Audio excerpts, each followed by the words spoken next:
तो इसमें हम पढ़ेंगे ड्रिफ्ट वेलोसिटी। तो ड्रिफ्ट वेलोसिटी क्या होता है, इसको समझने के लिए हम यहाँ पे एक डायग्राम बनाएंगे हम, ठीक है, और उस डायग्राम के बेस पे ये समझेंगे कि ड्रिफ्ट वेलोसिटी हम किसे बोलते हैं। Okay, suppose that it is a conductor, okay, it is a conductor, और हमने इस कंडक्टर को ज्वाइन किया है एक सपोज सेल से, ये बैटरी से है ना, ये बैटरी का पॉजिटिव टर्मिनल और ये बैटरी का आपका नेगेटिव टर्मिनल। क्लियर हुआ? अच्छा, हम जानते हैं कि करंट चलता है प्लस पॉजिटिव टर्मिनल से नेगेटिव टर्मिनल की ओर। Current always move from the positive terminal to the negative terminal, है ना। तो इलेक्ट्रिक फील्ड जो बन रहा है ना, अब देखो जो करंट है आपका, करंट क्या डेवलप करेगा, करंट डेवलप करेगा इलेक्ट्रिक फील्ड पूरे सर्किट में, है ना। तो इलेक्ट्रिक फील्ड की डायरेक्शन इस तरफ होगी, ठीक है, इलेक्ट्रिक फील्ड की डायरेक्शन इस पूरे सर्किट में इस तरफ होगी, करंट की डायरेक्शन की तरफ। लेकिन हमारा जो टॉपिक है आपका ड्रिफ्ट वेलोसिटी, ये करंट की डायरेक्शन के लिए नहीं है, ये आपके इलेक्ट्रॉन्स की डायरेक्शन के लिए है। ये जो है इलेक्ट्रॉन्स की डायरेक्शन के लिए है, ठीक है। अब जब हम उसको समझेंगे अब कि इलेक्ट्रॉन की डायरेक्शन से क्या मतलब है, ठीक है। ये आपका कंडक्टर है और हम जानते हैं कि कंडक्टर में होते हैं फ्री इलेक्ट्रॉन्स, ये होते हैं आपके फ्री इलेक्ट्रॉन्स, ठीक है। और इन्हीं फ्री इलेक्ट्रॉन्स के कारण कंडक्टर में करंट पास होता है, फ्लो होता है। अब यहाँ पर होगा क्या, ध्यान दीजिएगा, जैसे हमने स्विच ऑन करेंगे सपोज ये हमारा स्विच हो गया, ठीक है, जैसे हम स्विच ऑन करेंगे वैसे जो है करंट फ्लो होगा पॉजिटिव टू नेगेटिव, और करंट की डायरेक्शन के अकॉर्डिंग इलेक्ट्रिक फील्ड की डायरेक्शन इस तरफ में होगी, ठीक है। लेकिन इस कंडक्टर के जो अंदर के जो फ्री इलेक्ट्रॉन्स हैं वो इलेक्ट्रिक फील्ड के अगेंस्ट मूव करते हैं, इलेक्ट्रिक फील्ड के अपोजिट मूव करते हैं। तो ये रहे आपके इलेक्ट्रॉन, कुछ ऐसे मूव करेंगे वो, ठीक है, कुछ वो इसके अपोजिट मूव करेंगे। देखो इट इज, अब हम इसकी पढ़ते हैं डेफिनेशन और उसको इसकी डेफिनेशन में यहाँ कंपेयर करेंगे, ठीक है। It is defined as the average velocity with which free electrons in a conductor get drifted. Drifted का मतलब होता है मूव करना, ठीक है, get drifted under the influence of an external electric field, ठीक है। मतलब जब किसी कंडक्टर में हम कोई इलेक्ट्रिक फील्ड देंगे किसी बैटरी के द्वारा, और इलेक्ट्रिक फील्ड कब देंगे, जब करंट होगा, करंट मतलब जब चार्ज मूव करेगा, ठीक है। तो तब इसके अंदर के जो इलेक्ट्रॉन्स होंगे ना वो अपोजिट इलेक्ट्रिक फील्ड के अपोजिट डायरेक्शन में मूव करना शुरू कर देंगे। तो जो इलेक्ट्रॉन का जो मोशन होगा अंडर द इलेक्ट्रिक फील्ड उसे बोलेंगे ड्रिफ्टेड मोशन या ड्रिफ्टेड वेलोसिटी, वो है रिलैक्सेशन टाइम, ठीक है। तो इसकी डेफिनेशन पढ़ने से पहले हम फिर से वही डायग्राम बनाएंगे जो हमने बनाया था ड्रिफ्ट वेलोसिटी में, ठीक है। तो ये हमारे पास एक हो गया कंडक्टर, ओके, और हमने इसको यहाँ पर जोड़ दिया है एक बैटरी से, और ये आपका करंट फ्लो होगा इसमें, ठीक है। इलेक्ट्रिक फील्ड की डायरेक्शन इस तरफ में, ठीक है, और इलेक्ट्रिक फील्ड लगने के कारण इलेक्ट्रॉन जो इसके अंदर के जो फ्री इलेक्ट्रॉन होंगे वो इलेक्ट्रिक फील्ड के अगेंस्ट मूव करेंगे, इलेक्ट्रिक फील्ड के अगेंस्ट वो मूव करेंगे आपके, ठीक है। तो इस प्रकार का मोशन होता है ड्रिफ्टेड मोशन, हम इसे पहले पढ़ चुके हैं। लेकिन यहाँ पर हुआ क्या, अब देखो इसके अंदर बहुत सारे इलेक्ट्रॉन्स होंगे, ठीक है, और वो इलेक्ट्रॉन मूव भी करेंगे, और जब मूव करेंगे तो उनमें होगा कोलाइजन, आपस में नहीं, क्योंकि नेगेटिव नेगेटिव रेपल करते हैं। किससे होगा, इस कंडक्टर के जो पॉजिटिव आयंस होंगे, इस कंडक्टर के जो पॉजिटिव आयंस होंगे इन इलेक्ट्रॉनों का उसके बीच उन पे होगा कोलाइजन, ठीक है।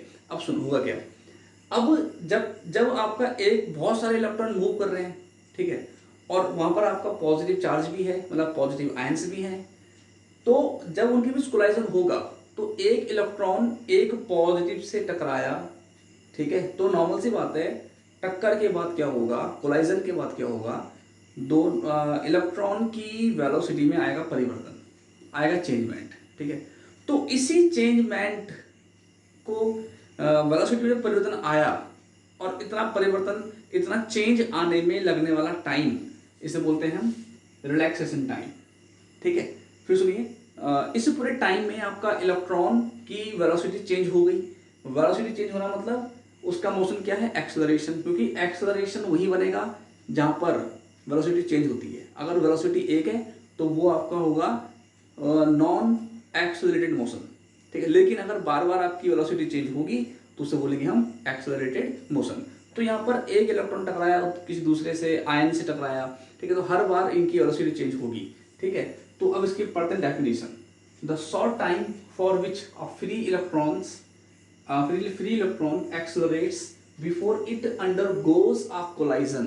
ठीक है, before it undergoes a collision मतलब कि क्या, मतलब कि जो है टक्कर से पहले इलेक्ट्रॉन्स जो अपने को एक्सेलरेट करते हैं, ठीक है, विद द पॉजिटिव आयन। टक्कर किससे होनी है, टक्कर होनी है पॉजिटिव आयन से। ठीक है, तो इस प्रकार का जो भी टाइम वो लेते हैं, जो भी आपका शॉर्ट टाइम होगा, इसे बोलेंगे हम रिलैक्सेशन टाइम। ठीक है, इसमें टक्कर से पहले का वो टाइम जिसमें आपके इलेक्ट्रॉन होते हैं एक्सेलरेट, एक टक्कर के बाद सेकंड टक्कर का वो टाइम जिसमें आपके इलेक्ट्रॉन्स होते हैं एक्सेलरेट, और इस शॉर्ट टाइम को बोलेंगे हम रिलैक्सेशन टाइम, और इसको रिप्रेजेंट करते हैं टाउ से। ओके, इसको रिप्रेजेंट करते हैं। देखो, ड्रिफ्ट वेलोसिटी हम बता चुके हैं, किसी कंडक्टर में इलेक्ट्रिक फील्ड लगने के कारण इलेक्ट्रॉनों का उस इलेक्ट्रिक फील्ड के अपोजिट मूव होना, मोशन करना, उसे बोलते हैं ड्रिफ्ट वेलोसिटी। ठीक है, लेकिन इसका फॉर्मूला क्या है, उसको निकालने के लिए हम पहले ये पढ़ना पड़ेगा। ये टॉपिक अगर हम इसको समझते हैं तब आगे बढ़ेंगे। ठीक है, देखिए, in a conductor electrons are free to move. हम जानते हैं चीज को कि किसी कंडक्टर में इलेक्ट्रॉन जो है फ्री मूव करते हैं, और जो इलेक्ट्रॉन फ्रीली मूव करते हैं उन्हें बोलते हैं free electrons. Okay, such electrons are called free electrons, क्योंकि वो फ्री हैं, वो फ्री है मोशन करने के लिए, वो कहीं भी मोशन कर सकते हैं, कहीं भी, किसी भी डायरेक्शन में। ठीक है, the motion of free electrons are random due to their thermal energy. अब सवाल ये है कि आपके जो फ्री इलेक्ट्रॉन्स है वो मोशन करते क्यों हैं, मतलब ऐसा क्या चीज है जिसके कारण वो मोशन कर पाते हैं। इसका आंसर है उनमें प्रेजेंट उनकी थर्मल एनर्जी। ओके, एक्चुअल में इलेक्ट्रॉन्स में होती है थर्मल एनर्जी, तो थर्मल एनर्जी के कारण वो मोशन करना शुरू कर देते हैं। ठीक है, okay, and collide with positive ions, हम इसको पहले पढ़ चुके हैं ड्रिफ्ट वेलोसिटी में। जब वो मूव करेंगे तो कंडक्टर में नेगेटिव भी होता है, पॉजिटिव भी होता है। नेगेटिव तो आपका इलेक्ट्रॉन हो गया, लेकिन पॉजिटिव आयंस वहीं पर होते हैं। ठीक है, और जब आपके इलेक्ट्रॉन्स मूव करेंगे ना तो वो जो है बार बार पॉजिटिव आयंस को हिट करते हैं। ठीक है, ओके, लेकिन अब वो हिट तो कर रहे हैं वो, लेकिन उनकी एक खास पार्टिकुलर डायरेक्शन नहीं है। कैसे, सपोज करो कि ये इलेक्ट्रॉन है, इसने इस तरफ मूव किया, यहाँ पर वो किससे टकरा गया, फिर यहाँ मूव किया, यहाँ किससे टकरा गया, फिर यहाँ मूव किया, यहाँ किससे टकरा गया। तो इस इलेक्ट्रॉन की अपनी एक खास पार्टिकुलर डायरेक्शन नहीं है, और इसी वजह से इनकी थर्मल वेलोसिटी जीरो होती है। क्या होती है, जीरो। देखिए, but the average thermal velocity of free electrons is zero. समझ में आ रहा है, क्योंकि इलेक्ट्रॉन्स की टकराने के बाद डायरेक्शन सेम नहीं होती है, तो इसलिए इनकी थर्मल वेलोसिटी जीरो होगी। यहाँ पर बात सिर्फ एक इलेक्ट्रॉन की नहीं हो रही है, यहाँ पर बात जो है बहुत सारे इलेक्ट्रॉन्स की हो रही है, इसलिए एवरेज लिखा गया है। इसलिए क्या लिखा गया है, एवरेज लिखा गया है। ओके, कि एवरेज वेलोसिटी जीरो होगी। ओके, अब सुनिए, हम इसे करेंगे दो स्टेप में। पहला step before the collision, before the collision, collision means टक्कर, और दूसरा स्टेप आफ्टर द कोलाइजन। ये दोनों स्टेप हम समझेंगे इस चीज को, और आपने ये क्लास 9th में भी समझा होगा। ठीक है, टक्कर से पहले सुनना, टक्कर से पहले इलेक्ट्रॉन्स की स्पीड कुछ और, मोशन कुछ और रहा होगा, वेलोसिटी, और टक्कर के बाद वेलोसिटी में चेंज आया होगा। ठीक है, इसी चेंज को हम बोलते हैं drifted motion, but opposite to the electric field. ठीक है, हम पहले ये समझते हैं बिफोर द कोलाइजन, टक्कर से पहले का। ठीक है, तो इसका मैं आपका डायग्राम बना देता हूं। हमने क्या मान लिया कि बहुत सारे इलेक्ट्रॉन्स है इसमें, है ना। हमने मान लिया कि इसमें n इलेक्ट्रॉन है, n माने नॉट डिफाइन, हमें पता नहीं कितने होंगे इसमें, तो हमने टक्कर से पहले उनकी इनिशियल वेलोसिटी का मान ली u1, u2, u3 और डेल्टा डैश un, है ना, टक्कर से पहले। तो अब जरा ये स्टेटमेंट पढ़ो, but the average thermal velocity. तो ये जो उनकी इनिशियल वेलोसिटी है ना, ये क्यों है इनमें, ये क्यों मूव कर रहे हैं, इसका रीजन क्या है, इनमें प्रत्येक इलेक्ट्रॉन में खुद की थर्मल वेलोसिटी है, ठीक है, और उसी थर्मल वेलोसिटी के कारण आपके इलेक्ट्रॉन जो है मूव कर रहे हैं, ठीक है। ओके, तो क्या होगा, तो इनकी एवरेज थर्मल वेलोसिटी 0 होगी, मतलब u1 plus u2 plus u3 plus un upon n equal to 0। Average ऐसे निकालते हैं, ठीक है। किसका, हमने यहाँ पर किसका एवरेज निकाला, हमने यहाँ पर एवरेज निकाला वेलोसिटी का। कौन सी वेलोसिटी का, इनिशियल वेलोसिटी, टक्कर से पहले, कोलाइजन से पहले, ठीक है। तो कोलाइजन से पहले बिना टक्कर के कैसे मूव कर रहे हैं, बिना टक्कर के मूव क्यों कर रहे हैं, इसलिए मूव कर रहे हैं क्योंकि उनमें खुद की थर्मल एनर्जी है और थर्मल एनर्जी से ही वो मूव कर रहे हैं। ये पॉइंट की बात है कि बिना टक्कर के, बिना फोर्स के कैसे मूव कर रहे हैं भाई, तो क्यों कर रहे हैं, क्योंकि उनमें खुद की थर्मल एनर्जी है और उसी एनर्जी को वो मोशन मतलब कि वेलोसिटी में परिवर्तित चेंज कर दे रहे हैं, ठीक है। इतना हो गया। अब हम पढ़ेंगे सेक्शन टक्कर के बाद वाला। लेकिन टक्कर जो हुई आपकी, जो टक्कर हुई, तो टक्कर से क्या निकला, पहले बात तो ये कि ये जब इलेक्ट्रॉन्स हैं ये इलेक्ट्रिक फील्ड के अपोजिट मूव कर रहे हैं, और जब ये इलेक्ट्रिक फील्ड के अपोजिट मूव करेंगे तो नॉर्मल सी बात है इलेक्ट्रिक फील्ड इनमें क्या लगाएगा, फोर्स लगाएगा। क्या लगाएगा, फोर्स।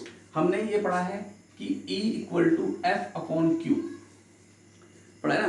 तो यहाँ पर क्यू क्या होगा तुम्हारा, इलेक्ट्रॉन। यहाँ पर जरा कुछ समझने की कोशिश करना, E equal to F upon Q होगा, तो क्यू कितना हमारा, क्यू हमारा है इलेक्ट्रॉन, तो इस हिसाब से फोर्स कितना हो गया, F equal to Q E electron और E वन इलेक्ट्रिक फील्ड, ठीक है। E means electric field.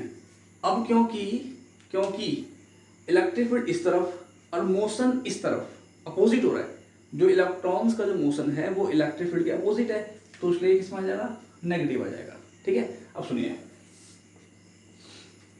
Electric field on electrons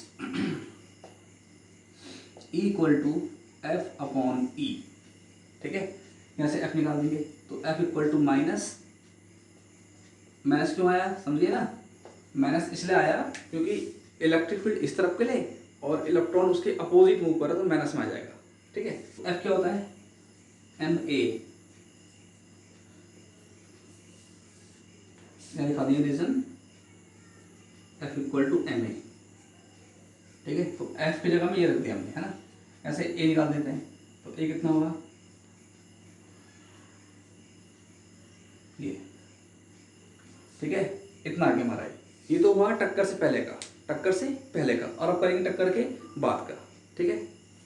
पढ़ेंगे, अब हम यहाँ पढ़ेंगे कि कोलाइजन के बाद, ठीक है, टक्कर से पहले की initial velocity u1, u2, u3 dash, है ना, और टक्कर के बाद की final velocity v1, v2, v3 dash, ठीक है। लेकिन इस दौरान क्या हुआ, इस दौरान इलेक्ट्रिक फील्ड भी फाइंड किया, फोर्स भी निकाला, क्योंकि इलेक्ट्रिक फील्ड फोर्स लगाएगा इलेक्ट्रॉन में जो नेगेटिव होगा, और हमने क्या निकाल दिया, हमने क्योंकि मूव कर रहे हैं तो F इक्वल टू फोर्स का फॉर्मूला न्यूटन सेकंड लॉ, हमने A निकाल दिया, ठीक है। अब हम टक्कर के बाद की बात करेंगे, है ना। तो टक्कर के बाद सबकी वेलोसिटी चेंज हो जाती है, नॉर्मल सी बात है। तो v1, v2, v3 that vn। So first equation of motion क्या होगा, v equal to u plus a t होता है। इस केस में क्योंकि ड्रिफ्टेड मोशन है तो t क्या हो जाएगा तुम्हारा, t आपका हो जाएगा रिलैक्सेशन टाइम, ओके। क्योंकि पहले इलेक्ट्रॉन के लिए v1, u1 तो τ1, एक्सेलरेशन सेम रहेगा, क्योंकि प्रत्येक इलेक्ट्रॉन का मास सेम है, तो टक्कर हो रही है उनकी पॉजिटिव आयन से, तो उनका एक्सेलरेशन में परिवर्तन नहीं होगा, तो सेम रहेगा। v2 कितना हो तुम्हारा, u2 प्लस a τ2, ये आपका क्या है, रिलैक्सेशन टाइम, ठीक है। वैसे ही हम आगे बढ़ेंगे और vn कितना होगा, un प्लस a τn, ठीक है। सुनना क्या बोल रहा हूं मैं, ड्रिफ्टेड वेलोसिटी आती है आफ्टर द कोलाइजन, तो ये सब वेलोसिटी जो है आफ्टर द कोलाइजन ही है, लेकिन इनको हम ड्रिफ्टेड में कैसे चेंज करेंगे? टक्कर से पहले का जो थर्मल एवरेज थर्मल वेलोसिटी थी वो 0 थी, लेकिन टक्कर के बाद की एवरेज थर्मल वेलोसिटी को बोलते हैं ड्रिफ्टेड वेलोसिटी। ठीक है, तो ऐसा होगा, देखिए V D equal to V one plus V two plus dash dash dash plus V N upon N. ठीक है, टक्कर के बाद की एवरेज थर्मल, टक्कर से पहले की एवरेज थर्मल वेलोसिटी 0 होती है, लेकिन टक्कर के बाद की एवरेज थर्मल वेलोसिटी 0 नहीं होगी। क्यों? क्योंकि उसमें आपका अब एक्सेलरेशन काम कर रहा है, एक्सेलरेशन। ओके, ठीक है, वीडी को ये बनेगा बेस में VD VD equal to V one कितना है, इतना, U one plus A tau one, V two कितना है, U two plus A tau two, V N कितना है, U N plus A tau N और अपॉन एन। ठीक है, तो V V equal to U one plus U two plus dash dash plus U N और A tau one plus A tau two plus dash dash A tau N upon N. यहाँ पर क्या किया मैंने, initial velocities को अलग कर दिया और A tau one A tau two वो अलग कर दिया हमने। ठीक है, अब आगे देखिए, वी डी इक्वल टू, इसको ऐसा कर सकते हैं U one plus U two plus U N upon N और प्लस यहाँ से इस वाले पोर्शन से ए कॉमन ले लेते हैं। ठीक है, तो ए कॉमन क्या बचेगा, tau one plus tau two plus dash plus tau N और upon N. V D equal to, अच्छा ये क्या है, ये है इनिशियल थर्मल वेलोसिटी का एवरेज, तो ये 0 है। आप चेक करो, हमने सबसे पहले यही किया था, ये 0 है आपका। बचाइए A tau N tau one tau two plus tau N upon N. ठीक है, ओके, तो 0 छोड़ दो, है ना। तो एक, तो हमारा ए कितना था, ई ओके अपॉन एम। ठीक है, और ये पूरा क्या हो गया हमारा, टाउ हो गया। ठीक है, मतलब यहाँ क्या बचेगा, ये तो ए की वैल्यू है ना, और ये आपका tau one plus tau two plus tau N.